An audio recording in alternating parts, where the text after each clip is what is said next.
Muy buenas noches, gracias por acompañarnos aquí en Dos con Todo, gracias por dejarnos también sus comentarios a quienes se van sumando al chat. Le agradecemos a Gerardo Meléndez que nos envió un super chat, nos dice que está descansando en ese Día de Acción de Gracias en Estados Unidos. Y bueno, mientras Gerardo Meléndez descansa desde allá, pues acá el Senado Ilse tuvo bastante movimiento y pues para eso estamos nosotros, para compartirles toda la información. Laura CH también envía saludos, Tiguerón está por aquí, Mauricio Pérez, Ileana Gobea, Rodolfo Salas, Rafael Rodríguez y Maripaz Vergara también nos deja acá su comentario. Pues, Ilse, ¿qué te parece si vamos con la información mientras siguen sumando y saludando aquí en el chat? Pues primero hay que tener en cuenta que desde temprano se habló de la posibilidad de que Alejandro Gertz Manero dejara su cargo como fiscal después de casi 7 años arrastrando casos sin sentencias. Bueno, pues ya por la tarde se confirmó que él solicitó dejar el cargo como fiscal y lo hizo a través de una carta que dirigió a Laura Itzel Castillo Juárez, la presidenta del Senado de la República. En esta carta, Alejandro Gertz Manero expuso lo siguiente: hago de su conocimiento que la titular del Poder Ejecutivo, la doctora Claudia Sheinbaum, me ha propuesto como embajador de México ante un país amigo, lo cual está en tratamiento en este momento. Dicha propuesta me va a permitir la posibilidad de continuar sirviendo a mi país en una nueva tarea que me honra y agradezco, ratificando así a mi vocación de servicio público de tan larga trayectoria, razón por la cual, a partir de esta fecha y con todos los efectos legales que correspondan, me estoy retirando de mi actual cargo como fiscal de la República.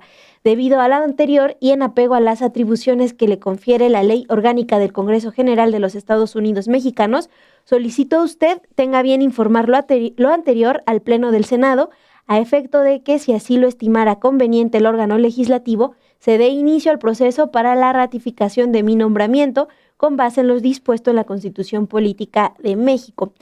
Lo anterior con la aspiración de obtener la ratificación del nombramiento con el que me ha honrado la presidenta y así poder servir a los intereses de México.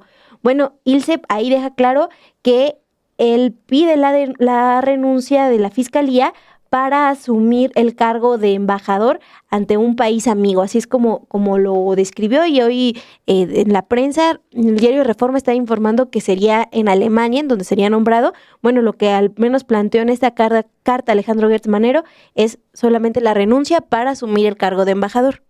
Así es, Monse, como bien dices, pues desde hoy temprano, incluso a la presidenta le preguntaron por la mañana si el fiscal Alejandro Gertz ya le había manifestado su intención de renunciar. Ella dijo que ya había recibido una carta del Senado, pero no dio más detalles, dijo que la iba a analizar y pidió que esperaran el día de hoy para que ella pudiera analizar este documento. Esta sesión del Senado comenzó por la mañana, luego tuvieron un receso, luego se planeaba que este receso se levantara a las 2 de la tarde, algo que se fue postergando hasta alrededor casi de pasadas las 5 de la tarde es que se reanuda esta sesión en el Senado, y antes de que se reanudara incluso la sesión en el Senado, ya incluso, sin embargo, Álvaro Delgado ya había obtenido esta carta donde se anunciaba donde Gertz Manero anunciaba esta información de que va a una embajada, que justo como se habla hasta estos momentos pudiera ser la embajada de Alemania, y donde justo pedía pues que anunciaba que dejaba el cargo de fiscal general de la República. ¿Y qué pasó en el Senado? Pues así como durante todo el día estuvo esta especulación de si se iba o no se iba, la oposición incluso decía que lo iban a obligar a renunciar, pues ya finalmente sale esta carta, reanudan la sesión en el Senado y primero con 74 votos a favor y 22 en contra, el Senado de la República aceptó y aprobó este retiro de Alejandro Gertz Manero como titular de la Fiscalía General de la República por haber calificado como causa grave el motivo del mismo. Y bueno, solicitó que se comunicara esto a la presidenta Claudia Sheinbaum y justo a la Fiscalía Especializada de Control Competencial y al doctor Alejandro Gertz Manero. Previamente a esta aprobación, la sesión ordinaria de este jueves, cuando se reanuda después de las 5 de la tarde, la presidenta del Senado, Laura Itzel Castillo, anuncia que recibió esta comunicación de Gertz Manero, en donde le notificaba que a partir de este día, de este jueves 27 de noviembre, y con todos los efectos legales que correspondan, se retiraba de la Fiscalía General de la República. Luego, la secretaria de la mesa directiva, Lisette Sánchez García, dio lectura a la carta. Después, nuevamente, la presidenta del Senado, Laura Giselle Castillo, tomó la palabra y ella planteó que consideraba imprescindible que ese órgano legislativo analizara de inmediato la resolución correspondiente. Puso este acuerdo a votación del Pleno y con 87 votos a favor y 9 en contra, se aceptó entonces el asunto de obvia y urgente resolución, que era el aceptar o no la renuncia del fiscal. Es ahí cuando se abre el debate, se abre las participaciones de las diferentes bancadas, y el primero en tomar la palabra es Clemente Castañeda por Movimiento Ciudadano, quien empieza a manifestar ya la posición que tenían los partidos de oposición, que era ir contra contra aceptar la renuncia del fiscal. Él dice, por ejemplo, que no es momento para calificar el actuar de Gertz, que esa es una constante entre todos los que hablaron de oposición en la sesión del día de hoy sobre Gertz Manero. Nadie criticó su trabajo, nadie habló sobre su trabajo, solo empezaron a cuestionar si el tema de irse a una embajada era o no un asunto que le daba la posibilidad de renunciar. Dijo que él hacía votos porque la Fiscalía General de la República continuara con todos los instrumentos para seguir haciendo su trabajo. Justamente cuestionó que qué le correspondía hacer al Senado, y era ratificar si es una causa grave o no lo es, el irse de embajador. Y él dijo, el embajador, esa no es una causa grave. Dijo también, para MC esta no es una causa grave. Aspirar a seguir prestando sus servicios en la función pública no es un asunto que pueda calificarse de gravedad. Aspirar a ser embajador no es una causa grave. Nuestro voto será en contra. Como les decía, no criticaron el trabajo del fiscal, sino criticaban la causa por la que quería irse. Vamos a escuchar a Clemente Castañeda. Movimiento Ciudadano, esta no es una causa grave. Aspirar a seguir prestando sus servicios en la función pública no es un asunto que pueda calificarse de gravedad. O aspirar a ser embajador no puede considerarse como una causa grave. Por eso, compañeras y compañeros, nuestro voto será en contra. Muchas gracias. El siguiente en hablar fue el senador Luis Alfonso Silva Romo, del Partido Verde, de coalición con Morena. Él habló a favor, pidió a los senadores que tuvieran cordura, dijo, no hay causa más grave que la que alguien que no quiere ya continuar al frente de una responsabilidad. También cuestionó qué vamos a hacer, vamos a obligar a que alguien continúe en un cargo donde ya no quiere estar, y pues hizo ese llamado a la cordura y al sentido común. Luego vino el turno de Manuel Añorbe, el coordinador de la bancada del PRI, y dijo, el PRI no debe, no puede y no va a aceptar que por otra chamba, por un premio diplomático, por un movimiento político disfrazado de cortesía institucional, se pretenda justificar la renuncia del fiscal general de la República. Eso no es renuncia, eso es una instrucción, es un manotazo, es el sello autoritario de un gobierno como el de Morena.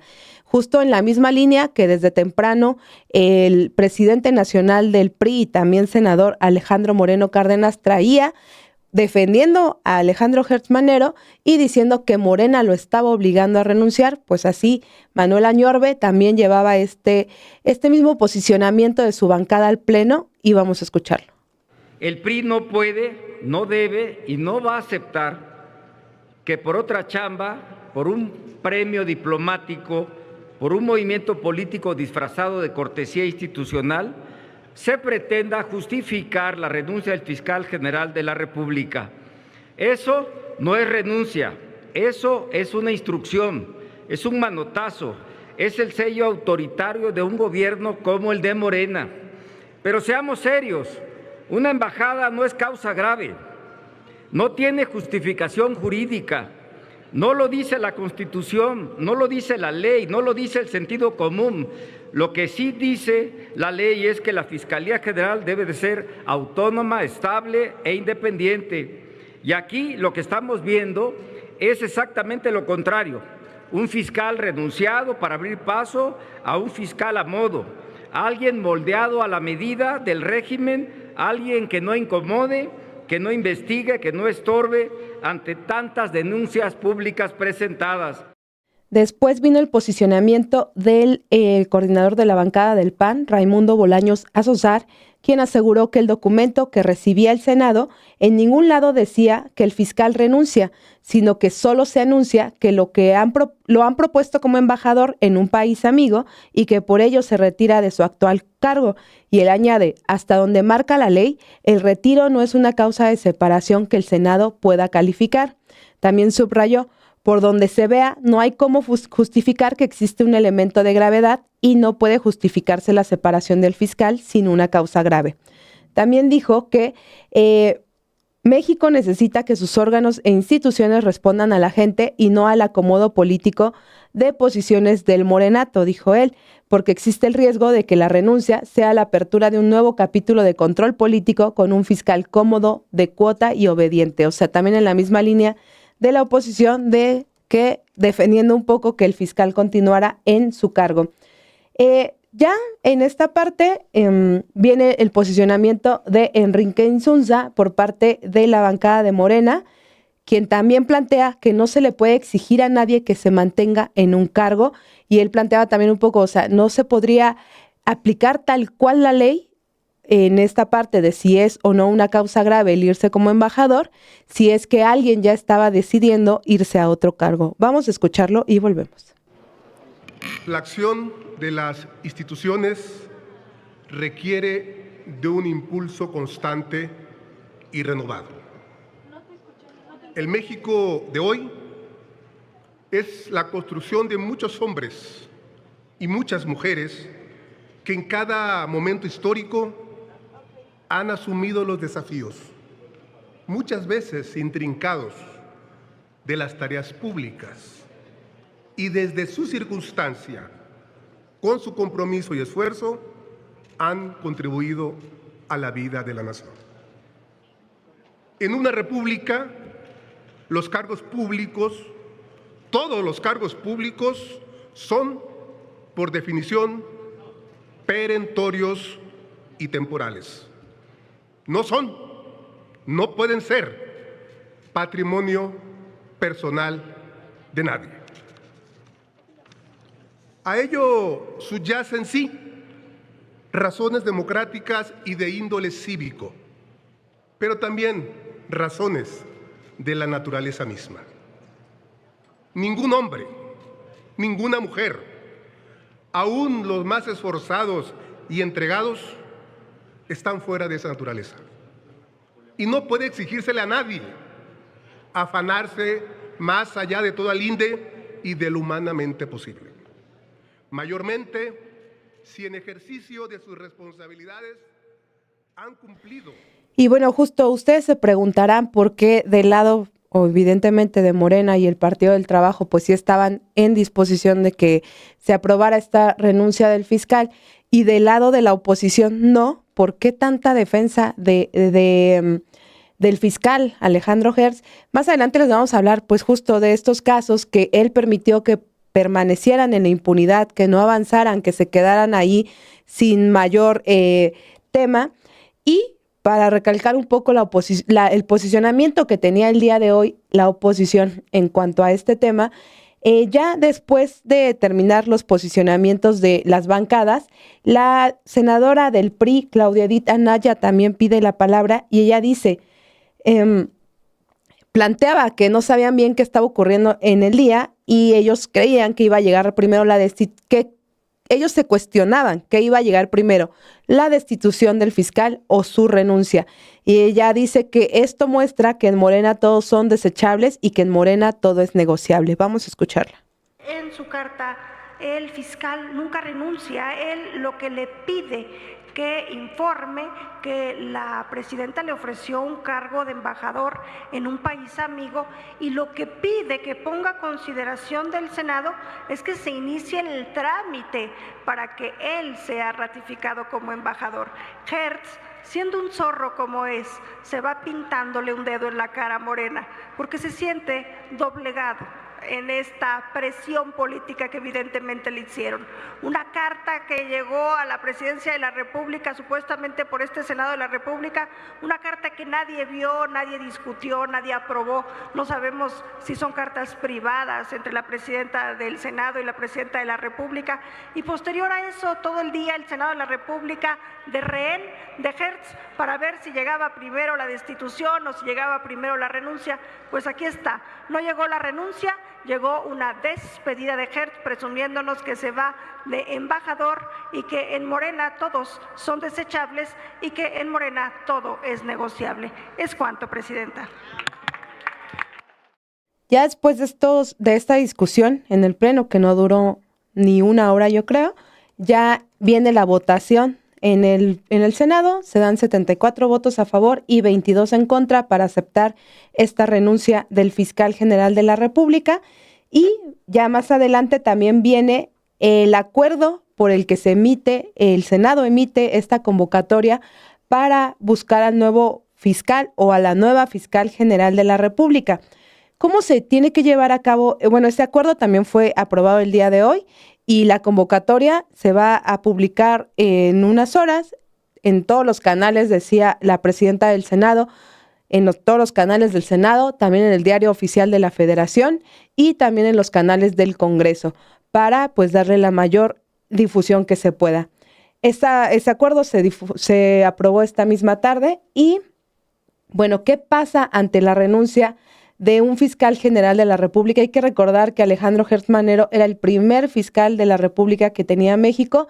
Antes eran procuradores y cambia la forma, se le da autonomía, se le da otro tipo de herramientas y ahora ¿cuál es el proceso para su sustitución? La ley prevé un procedimiento escalonado que contempla la participación de los poderes legislativo y ejecutivo. Este proceso arranca en el Senado. Este órgano tiene 20 días para integrar y aprobar por el voto de las 2/3 partes de los miembros presentes una lista de al menos 10 candidatos. Esa lista debe enviarse al Ejecutivo Federal, que dispone de otros 10 días para seleccionar de entre ellas una terna que a su vez remitirá otra vez al Senado para su votación final. Si el Senado no cumple con su obligación en el plazo fijado, el Ejecutivo puede enviar directamente una terna y nombrar provisionalmente al o la fiscal general. Además, la Constitución indica que la designación definitiva se hará respetando los requisitos de plazo, la edad, la antigüedad, la profesionalidad y no contar, por supuesto, con condenas por delitos dolosos y que el cargo, bueno, hay que recordarlo, dura 9 años. Alejandro Hertz estuvo lamentablemente 7 años, le faltaron 2, pero por suerte ya decidió irse como embajador.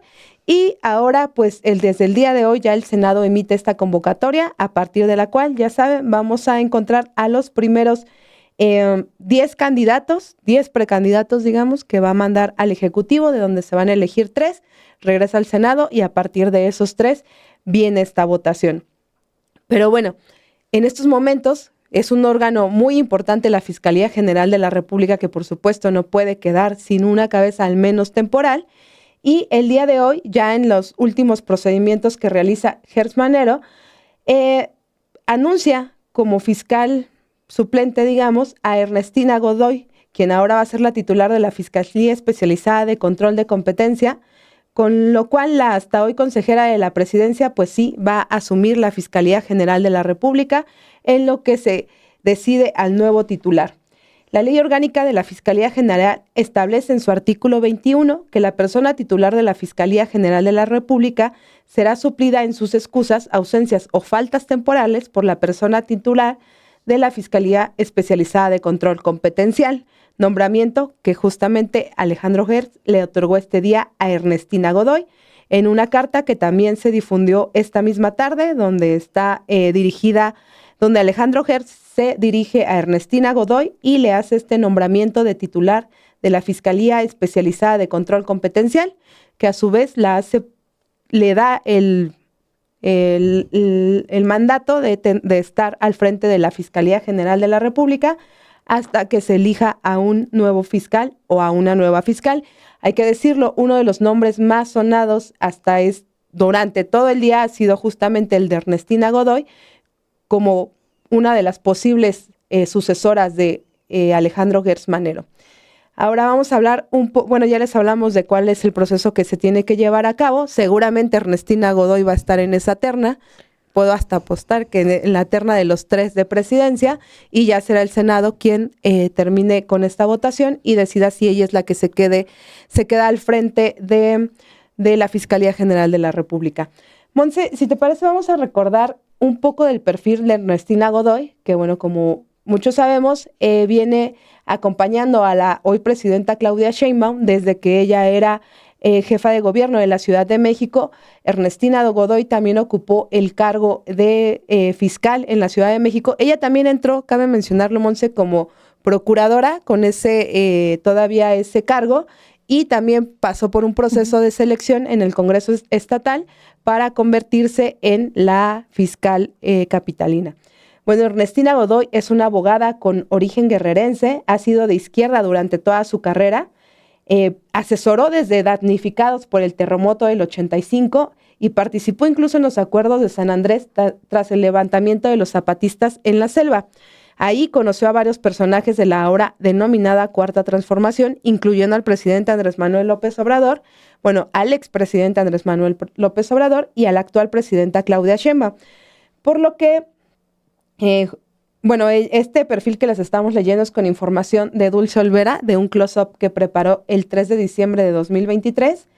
Y bueno, ella nació, más bien su familia, sus padres y su hermano son de Chilpancingo, Guerrero, pero por un viaje familiar que realizaron, ella nació en 1954 en la Ciudad de México, donde se vino a vivir desde que ella cursaba el 3er año de primaria. Ella estudió en la preparatoria número 2 y luego estudió Derecho en Ciudad Universitaria, en la UNAM. Se casó a los 19 años, pero a la par estudiaba Derecho. También pues cuidaba ya de sus hijos y pues no le gustaba mucho, de acuerdo con este perfil que nos realizó Dulce Olvera, ejercer en tribunales, ser una abogada tradicional. En esa etapa de la década de los 70 se fue a vivir con su esposo a León, Nicaragua, un país en Centroamérica. Este país que vivía en ese entonces la revolución sandinista contra la dictadura. Trabajó ahí en el Ministerio de la Reforma Agraria como parte del reparto de tierras durante año y medio, pero como extranjeros tuvieron que salir cuando comenzó la contrarrevolución al norte de ese país. A su regreso aquí en México, formó parte de organizaciones de vivienda para asesoría jurídica en colonias irregulares. Luego, en septiembre de 1985, luego de que se registró este terremoto en México que dejó miles de muertes, miles de pérdidas también de casas o vecindades y dejó a miles sin hogar, pues ella se sumó a esta parte de organizaciones de vivienda para asesorar jurídicamente. Después vino el surgimiento público del Ejército Zapatista de Liberación Nacional en Chiapas en la década de los 90, en el marco del reajuste de los zapatistas anunciado en 2023 por el incremento de la violencia en el sureste. La abogada recordó que para la formación jurídica de cooperativas de producción u organizaciones de mujeres, fue ahí, en ese entonces, cuando conoció a Andrés Manuel López Obrador y también en ese entonces, mientras ella trabajaba en esta formación jurídica de estas cooperativas, conoce al expresidente López Obrador y también ahí empieza el levantamiento zapatista. Ernestina Godoy estuvo en San Cristóbal y en Altamirano como parte del Cinturón Civil por la Paz para evitar que los indígenas fueran los mayor afectados en este enfrentamiento armado. Y bueno, ya más recientemente, su trayectoria va, por ejemplo, de 2009 a 2012 fue directora general de Desarrollo Delegacional en Iztapalapa. De 2008 a 2009 fue coordinadora de Asuntos Jurídicos en la Procuraduría Social del Distrito Federal. De 2000 a 2008 fue directora general jurídica y de Estudios Legislativos de la Consejería Jurídica y de Servicios Generales Legales del Distrito Federal.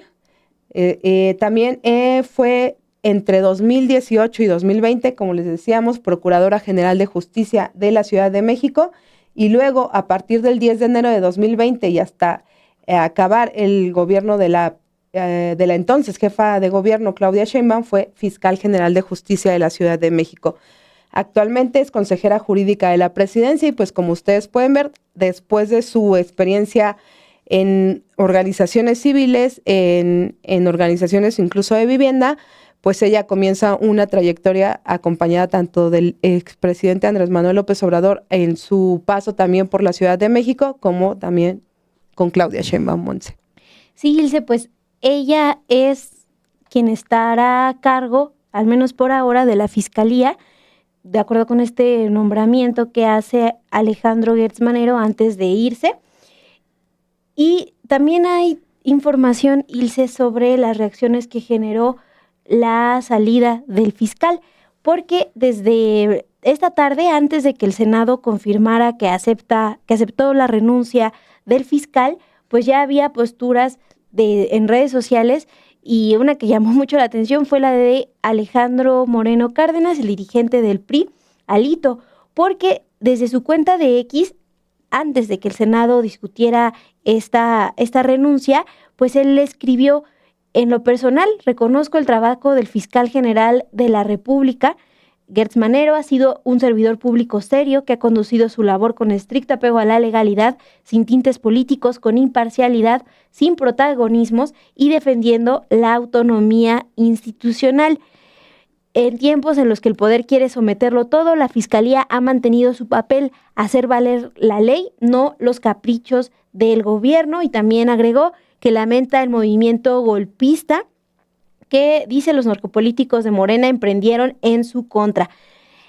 Pues destaca, y no tanto, este mensaje de Alejandro Moreno, porque justamente el tiempo que Alejandro Gertz estuvo al frente de la Fiscalía, la investigación en contra del dirigente del PRI no avanzó. Ya les decíamos que algo que heredó Gertz Manero pues fue la impunidad en casos como la estafa maestra, Odebrecht, el desfalco en Pemex, que involucran directamente a funcionarios del PRI con el expresidente Enrique Peña Nieto. Pero particularmente en el caso de Alejandro Moreno, la Fiscalía General de la República sí inició investigaciones contra el dirigente del PRI, pero la Fiscalía General de la República, aunque desde el 2022 se hablaba de una carpeta que inició en contra de Alejandro Moreno por delitos de enriquecimiento ilícito, desvío de fondos federales, fraude fiscal, el uso de recursos de procedencia ilícita y tráfico de influencias, pues a pesar de estos delitos que sí estaban investigados por la Fiscalía General de la República, pues lo que nunca hizo la Fiscalía fue pedirle a la Cámara de Diputados que le quitaran el fuero a Alejandro Moreno Cárdenas. Eso es muy relevante porque desde el 2022 la Fiscalía de Campeche ya también había anunciado investigaciones en contra del dirigente del PRI por el uso irregular de recursos, y la Fiscalía General de Campeche sí solicitó al Congreso el desafuero de Alejandro Moreno para poder ser investigado, pero no lo hizo la Fiscalía de Gertz Manero. Y esto, ¿cómo fue confirmado? Pues hace unos meses, el 28 de agosto, aquí en entrevista con los periodistas Alejandro Páez Varela y Álvaro Delgado, Hugo Eric Flores Cervantes, quien es presidente de la sección instructora de la Cámara de Diputados, esta instancia que se encarga de evaluar las solicitudes de desafuero, dijo justamente en esta entrevista que la Fiscalía de Gertz Manero nunca presentó formalmente una solicitud de retiro de la inmunidad constitucional que tiene Alejandro Moreno como legislador. Es decir, aunque la Fiscalía sí había informado de estas investigaciones y había dicho que estaba recopilando información por delitos que involucrarían a Alejandro Moreno, enriquecimiento ilícito, desvío de fondos, pues esta solicitud nunca llegó a la Cámara de Diputados. En esa entrevista, en la entrevista del 28 de agosto, el legislador Hugo Eric Flores dijo aquí, sin embargo, que no existe ninguna solicitud de parte de la Fiscalía, y aunque él sí había leído notas periodísticas que hablaban de una solicitud que hizo la Fiscalía, pues esa solicitud nunca llegó a la Cámara de Diputados, quedó solo como información periodística. Y al inicio de la legislatura, pues la sección instructora revisó esos archivos y solo encontró un documento referente al caso de Alito, y en ese se indicaba que el asunto no se radicó debido a supuestas suspensiones que Alejandro Moreno obtuvo mediante amparos. Les decía, la solicitud formal que sí se hizo para quitarle el fuero a Alejandro Moreno la presentó la Fiscalía de Campeche, pero la Fiscalía de Gertz Manero no llegó. No, esta solicitud pues no, nunca se vio, al menos en la Cámara de Diputados, y no es tampoco nuevo, Ilse, porque pues la Fiscalía de Gertz Manero se caracterizó por no investigar casos de corrupción que relacionan o que señalan a políticos del PRI. Por ejemplo, pues hablábamos de la estafa maestra, aunque Rosario Robles, ex titular de la SEDATU, fue detenida y estuvo privada de la libertad durante 3 años sin una sentencia, pues la Fiscalía nunca pudo comprobar su responsabilidad en este caso del desvío de millones de pesos. Entonces fue exonerada del ejercicio indebido del servicio público. Ya en octubre del 2024, la Suprema Corte de Justicia confirmó pues que no hay elementos para investigarla, y eso pues también es una falla que carga la Fiscalía General de la República. Dice que no pudo comprobar si Rosario Robles estuvo involucrada en la estafa maestra. ¿Qué otro caso? Bueno, pues ya lo saben, la cuestión de la investigación por Odebrecht, el saqueo a Pemex, donde Emilio Lozoya también a Emilio Lozoya se le otorga esta calidad de poder informar, de dar información, ¿no? Para librarse del proceso penal. Bueno, al final tampoco fue investigado Emilio Lozoya, no hay ninguna sentencia por el caso Odebrecht. En ese contexto es que Alejandro Moreno pues también dice que Gertz Manero actuó sin protagonismos, que siempre defendió la autonomía institucional. Y yo revisaba las notas que se publicaron en 2019, cuando Alejandro Gertz Manero fue nombrado fiscal, y también en esa ocasión desde el PRI pues dijeron, no, nosotros no vamos a criticar el nombramiento, nosotros lo que queremos es ya que tengamos un fiscal y no vamos a privar a la ciudadanía de poder tener un fiscal. Entonces, ya desde ese nombramiento del 2019, ya desde el PRI se mostraban amables con Gertz Manero, y esto, Ilse, pues no es novedoso. Un perfil que hizo nuestra compañera Dulce Olvera, que aquí en el chat nos dicen, ay, es que qué trabajadora es Dulce, ¿no? Porque está de vacaciones, pero seguimos citándola.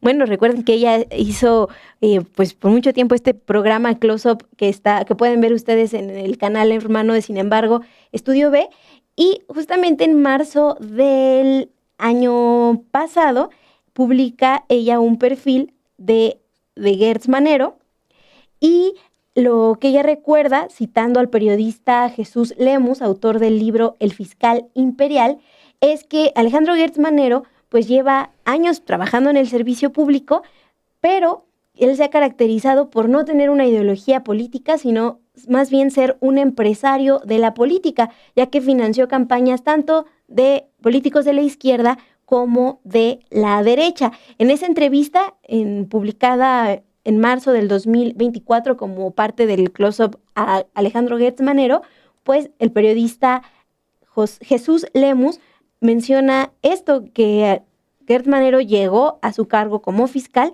pues por su trayectoria financiando precisamente políticos. Ilse, ¿te parece si escuchamos lo que mencionó en ese momento el periodista Jesús Lemus, pues para refrescar la memoria de quién es Gertz Manero?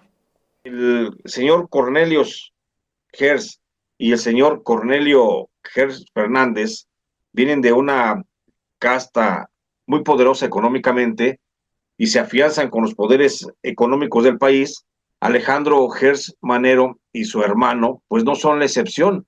Ellos también se incrustan bien dentro del sistema económico financiero del país, tienen una gran fortuna proveniente pues a lo mejor de sus años de trabajo, pero ellos logran, a final de cuentas, Alejandro concretamente, logra financiar con su gran fortuna los movimientos de izquierda. Esa es la gran visión de Alejandro Gertz Manero.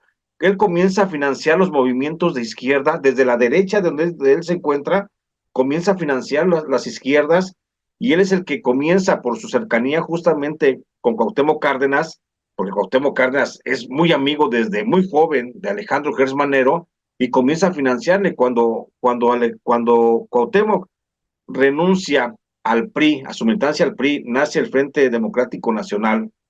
El que lo financia ese movimiento es Alejandro Gertz Manero. Y Alejandro Gertz Manero lo vamos a ver financiando campañas de Cuauhtémoc Cárdenas, financiando las campañas del presidente López Obrador, a grado tal que lo vemos como secretario de Seguridad Pública con Cuauhtémoc Cárdenas en el gobierno de la Ciudad de México, y lo vemos muy cercano a López Obrador. Pero también así como financió las izquierdas, también en el mero sentido y en el espíritu de los inversionistas, también financió a las derechas. Y él financió también parte de la campaña de Vicente Fox. Por eso vemos que llega como secretario de Seguridad Pública en el gobierno de Vicente Fox. Entonces, él con su gran recurso económico, no tiene ideología política, Alejandro Gertz Manero. Él es más bien un empresario de la política y se ha acomodado donde él ha podido, donde él ha necesitado, donde él a veces ha querido. Pues sí, Ilse, era importante compartirles a ustedes el fragmento de esta entrevista con el periodista Lemus, pues para entender quién estaba al cargo de la Fiscalía General de la República, un cargo que había asumido para cumplir hasta el 18 de enero del 2028, se va antes, pero también Ilse se va antes de este cargo y lo hace pues sin cumplir con lo que le tocaba, porque desde que fue nombrado fiscal general de la República, hay que recordar también que fue muy cuestionado este nombramiento, porque ya se había creado una ley orgánica de la Fiscalía General de la República, y en esta ley pues se pedía que no hubiera fiscales carnales, que la elección de la terna de quién estaría al frente pues se hiciera con la participación de distintas organizaciones, por la participación ciudadana. Al final, pues el Gertz Manero fue electo después de saber claramente que tenía una cercanía con el expresidente López Obrador. Sí fue algo que fue bien cuestionado desde el inicio. Y aún así, pues estuvo ahí 7 años el fiscal Gertz Manero, Ilse. Lo que hoy vemos, además de la reacción de Alejandro Moreno Cárdenas, son reacciones desde políticos de oposición. Además de Alito Moreno, hoy también se pronuncia en sus redes sociales desde el PAN, adivinen quién. La senadora Lili Téllez, ella también está cuestionando el porqué de la salida de Gertz Manero. En su cuenta de X, esta tarde, la panista escribe: lo logró Adán Augusto López, se impuso a la encargada del despacho, Claudia Sheinbaum. Él y AMLO, quien realmente manda en este país, ya lograron dejar claro que nadie los puede tocar. Bueno, entonces está pronunciándose, ¿no?, en contra de esta renuncia de Gertz Manero, y quien también está compartiendo desde sus cuentas de redes sociales el mensaje tanto de Lili Téllez del PAN como de Alejandro Moreno es el empresario Ricardo Salinas Pliego. Él también esta tarde ha estado compartiendo los mensajes de Alejandro Moreno. Por ejemplo, así de claro, ¿no?, pues para replicar el mensaje que había escrito hace unos minutos Alito Moreno. Y también en su cuenta de X, Salinas Pliego ha estado retuiteando tanto a Lili Téllez como a Alejandro Moreno. No nada más ellos están ya pronunciándose, al menos en X. Hace unos minutos, el legislador de Morena, Gerardo Fernández Noroña, pues hace sus pláticas en YouTube, ¿no? Y estábamos escuchando un poquito antes de entrar aquí al en vivo, y yo alcancé nada más a escuchar que él decía, bueno, el ciclo de Gertz Manero ya se cumplió, los ritmos de la Fiscalía General de la República sí tienen que revolucionarse, pues ya un mensaje de que sí tiene que cambiar cómo está trabajando la Fiscalía General de la República. Pero también hay una carta que se difundió el día de hoy, una carta firmada por Julio Scherer Ibarra, ex consejero jurídico de la presidencia con López Obrador, y de Julio Scherer Parellón, quien es ahora diputado del Partido Verde. Ellos firmaron una carta que fue difundida en sus redes sociales. Dicen que con la salida de Gertz Manero, México respira. Y también recuerdan que esta etapa de Gertz Manero estuvo marcada por el uso personal del poder. Agregan, el país fue testigo, vio cómo la fiscalía se torcía en manos de quien confundió lo público con lo personal, cómo la justicia se volvió herramienta de intimidación, de miedo, de castigo a conveniencia. Recuerden que desde el 2022, Julio Scherer Ibarra, ex consejero jurídico de la presidencia, acusó una complicidad entre la exsecretaria de Gobernación, Olga Sánchez Cordero, y el fiscal Gertz Manero para perseguirlo, dijo en ese momento, mediante un modus operandi extorsivo para buscar venganzas personales. El ex consejero jurídico de López Obrador fue investigado por pagos extraoficiales a la Consejería Jurídica por el servicio de intermediación en casos de corrupción, como el del abogado Juan Collado, y todo ello pues lo negó el entonces consejero Julio Scherer en un pronunciamiento que publicó en 2022 en la revista Proceso, pero la Fiscalía de Gertz Manero sí inició investigaciones en su contra por extorsión. Por eso, en ese contexto es que hoy publican esta carta Julio Scherer Ibarra, ex consejero jurídico, y Julio Scherer Parellón, diputado del Partido Verde. Y también, pues, esto que decían de que utilizó la Fiscalía a su favor, pues, Ilse, particularmente el caso que sí está como antecedente, un caso que incluso llevó a un pronunciamiento de la Suprema Corte de Justicia de la Nación, es el caso en el que el exfiscal Gertz Manero culpó a su cuñada Laura Morán y a su sobrina Alejandra Cuevas por el delito de homicidio por descuido de su hermano Federico Gertz Manero. Laura y Federico estuvieron casados por 52 años. Alejandra Cuevas Morán, hija de Laura, fue privada de la libertad en Santa Marta, Acatitla, al sur de la Ciudad de México, durante más de un año. Justamente la Fiscalía de Alejandro Gertz Manero la involucró por el delito de homicidio por descuido. Fue hasta marzo del 2022 cuando la Suprema Corte analizó este caso y determinó que ni Laura, la esposa de Federico Gertz, hermano de Alejandro Gertz Manero, ni Alejandra Cuevas, hija de Laura y de Federico, tenían la responsabilidad de garantizar la salud de Federico más allá de los cuidados naturales a los que estaba obligada, ¿no? La familia. Es decir, Alejandro Gertz Manero no pudo comprobar que ellas mataron a su hermano porque no lo cuidaron como tenía que ser, ¿no? Entonces, ese es otro antecedente de cómo Alejandro Gertz Manero sí utilizó su poder para resolver casos personales y qué más personales, ¿no? Que la cuestión de la muerte de su hermano Federico Gertz. Así es, Monse, sí, ese caso es un episodio que dejaba a ver bastante el perfil de Alejandro Gertz Manero. Y bueno, al menos yo con la llegada de la presidenta Claudia Sheinbaum sí decía, obviamente tienen que sacar de ahí a Alejandro Gertz. Se queda todo este primer año, porque evidentemente tampoco es una decisión que ella pueda tomar, el hecho de decirle, o que ella pueda tomar sin que justo la critiquen, como ahorita ya lo están empezando a hacer, o que critiquen a su gobierno por un acto de autoritarismo, de sacar al fiscal, cuando evidentemente, pues desde el sexenio del presidente López Obrador, era un personaje que ni siquiera veíamos, ¿no, Monse? Ahorita yo justo veía 2 comentarios y aquí los guardé porque creo que me representa lo que siento. Dice Mercedaro, pues qué bueno que se vaya ese fantasma y muy, muy bienvenida Ernestina Godoy, quien hace muy buen trabajo donde la pongan. Sí, ese fantasma, porque como les decía, durante el sexenio de López Obrador, ni siquiera se veía, o sea, yo creo que si salió a dar 2 o 3 conferencias fue máximo, en la mañanera nunca se veía, en los eventos a veces, y tampoco era como que diera declaraciones a la prensa. Llega la presidenta Claudia Sheinbaum y al menos lo hace salir a responder preguntas, lo lleva a la conferencia matutina, lo mandan a estas conferencias donde las encabeza el secretario de Seguridad, Omar García Harfuch, del Gabinete de Seguridad, y al menos se le ve ya, aunque sea una vez por semana, una vez cada 2 semanas, cada 3 semanas, se hace más visible hoy. Y hoy le preguntaron a la presidenta respecto a esto, no dice mucha información, pero sí dice lo siguiente.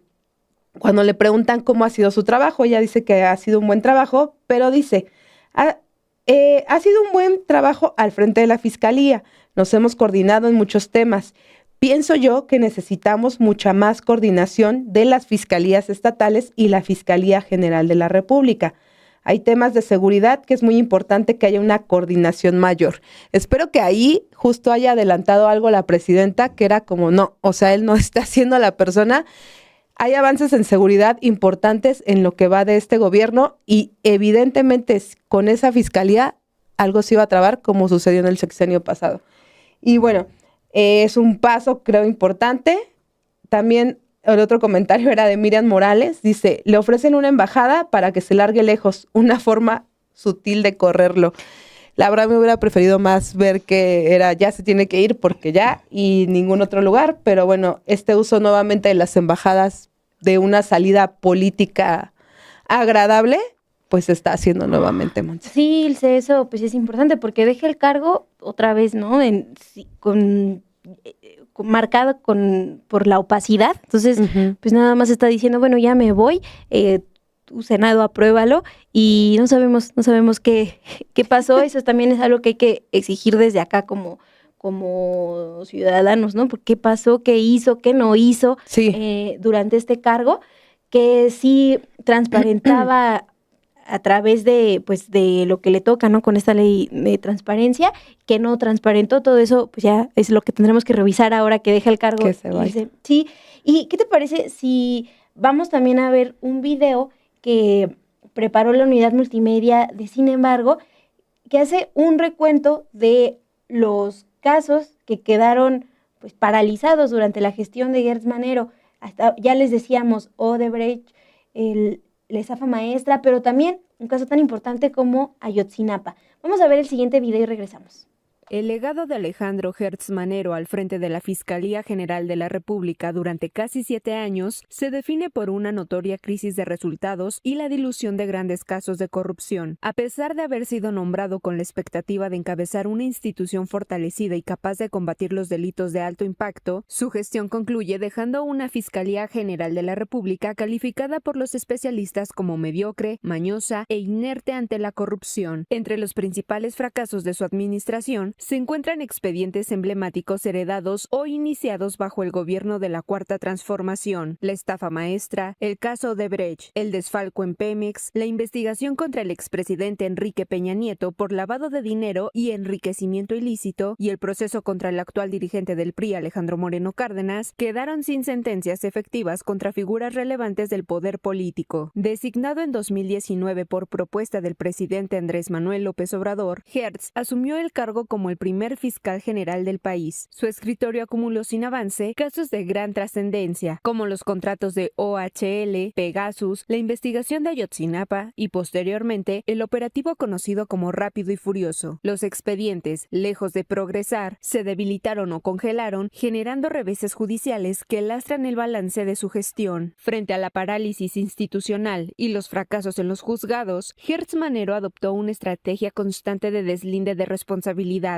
El fiscal optó por culpar al Poder Judicial o a la Unidad de Inteligencia Financiera por la incapacidad de la Fiscalía de sostener los cargos. En diversas ocasiones, atribuyó la falta de avances a supuestas chicanadas del Poder Judicial, incluso señalando a la Unidad de Inteligencia Financiera como responsable del fracaso de la investigación contra el expresidente Peña Nieto. La inacción de la Fiscalía General de la República se manifestó en casos específicos con impacto político. En el caso Odebrecht, por ejemplo, el expediente se mantiene atascado en México, siendo Emilio Lozoya el único implicado y actualmente bajo arresto domiciliario. De igual forma, la Fiscalía abrió una investigación contra Alejandro Moreno Cárdenas por diversos delitos, pero nunca solicitó al Congreso la remoción de su fuero constitucional para que enfrentara los señalamientos. Los casos contra la exsecretaria Rosario Robles y el abogado Juan Collado terminaron en absolución, pues la Fiscalía General de la República no pudo sustentar la responsabilidad de los acusados. Más allá de los casos casos de alto perfil, las cifras oficiales del INEGI reflejan un deterioro general en la Procuración de Justicia. Desde 2019, la Fiscalía General de la República registra una caída en la recepción de denuncias y el inicio de carpetas de investigación. La baja es especialmente drástica en delitos financieros, esencialmente para combatir la corrupción y el lavado de dinero, pasando de más de 10,000 carpetas abiertas en 2018 a poco más de 2,000 en 2024. A esto se suman más de 9,000 órdenes de aprehensión pendientes de ejecución al cierre de 2023, lo que para los especialistas es una prueba de que la Fiscalía es incapaz de cumplir sus funciones esenciales.